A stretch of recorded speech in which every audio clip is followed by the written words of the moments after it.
میں میں نے جس زمانے میں صحیح مسلم کی شرح لکھ رہا تھا تو 2 گھنٹے اس کے لیے وقت کیے ہوئے تھے روزانہ، لیکن اور وہ بھی اوپر جا کر کتب خانے کی اوپر کی منزل میں جا کے بیٹھ کے لکھتا تھا تاکہ کوئی اور آدمی بیچ میں نہ آئے، لیکن لوگ آ جاتے تھے۔ ابھی ہم لکھنے کے لیے بیٹھے ہیں، مضامین جو ہیں وہ کتابیں پڑھی ہیں، مضامین ذہن میں جمع کیے ہیں، کچھ دل میں اندازہ پیدا ہوا کہ بھئی کیا لکھنا چاہیے۔ ابھی یہ ہوا تھا، ایک صاحب آ گیا، السلام علیکم، اور انہوں نے اپنی کتاب شروع کر دی۔ اس کا نتیجہ ہے کہ سارا جو مضمون جمایا تھا دل میں وہ منتشر ہو گیا، بڑی تکلیف ہوتی۔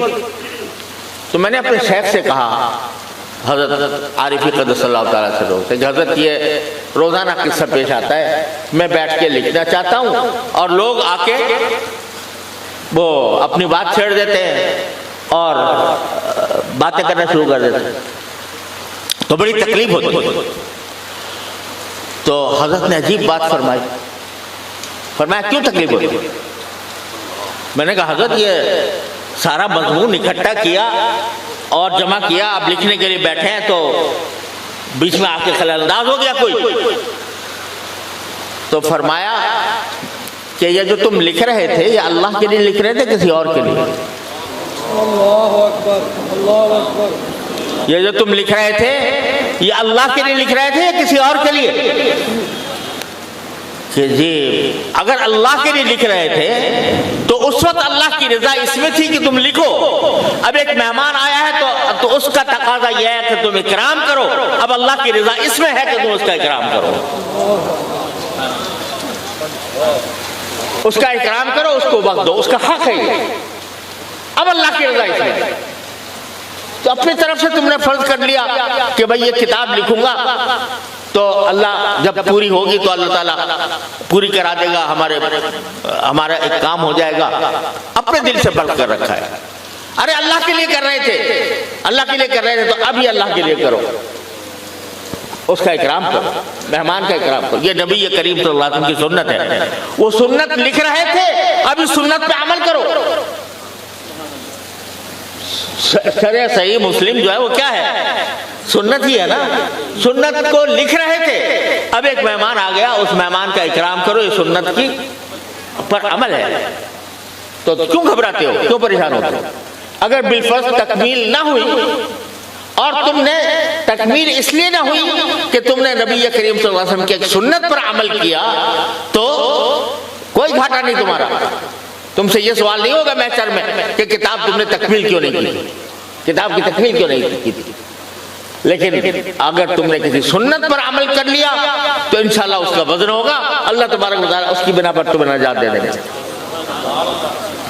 تو یہ بات ہے جو ہمارے دل و دماغ میں پیوست کرنے کے لیے امام بخاری پر ان اعمال بنی آدم وقولہ یوزن، وزن ہوگا اس کا۔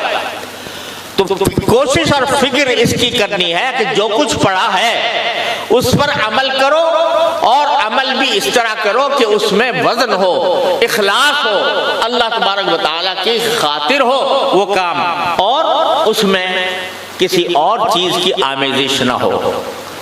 یہ کتنا بڑا سبق ہے۔ اگر سارا سبق جو پڑھا وہ ایک طرف اور یہ سبق ایک طرف، یہ ساری کی ساری چیزیں جو ہیں یہ اصل میں اس لیے ہے کہ اللہ کو راضی کیا جائے۔ مخلوق کو راضی کرنا یہ مقصود نہیں ہے۔ آج کی دنیا کا ایک بہت بڑا فتنہ ہم جیسے طالب علموں کے لیے وہ ارضائے مخلوق ہے۔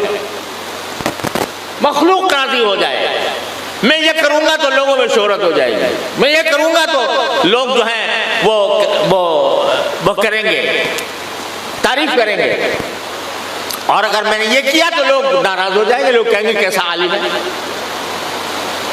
میں کئی مرتبہ سنایا کرتا ہوں امام احمد بن حنبل کا واقعہ کہ حضرت امام احمد کے زمانے میں بشر حافی مشہور صوفی بزرگ تھے، ان کا انتقال ہوا تو سارے لوگ جو ہیں ان کے جنازے میں جا رہے تھے، امام احمد نہیں گئے۔ ان سے پوچھا کہ حضرت اتنے بڑے بزرگ کا انتقال ہوا، آپ وہاں اس کیوں نہیں جا رہے؟ تو پہلے تو کچھ کہا ہوگا عذر کہ بھائی میں دل نہیں چاہ رہا۔ پھر کسی نے ساتھی نے سوال کیا جی برا لگتا ہے کہ اتنی ساری مخلوق جا رہی ہے اور آپ نہیں جا رہے ان کے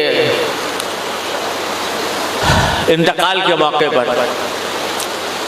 رہنے دو بھائی، اس چکر میں مت پڑو۔ تو امام احمد نے پھر آخر میں کہا کہ ہاں بھائی میں نہیں جا رہا۔ کیوں نہیں جا رہا؟ لم تحضرنی نیہ، مجھے صحیح نیت نہیں ہوئی ابھی تک جانے کی۔ صحیح نیت سے کیا مطلب؟ کہ اگر میں اب چلا جاؤں گا تو یہ دل میں آئے گا کہ اگر نہ گیا تو مخلوق کیا کہے گی، مخلوق کیا کہے گی۔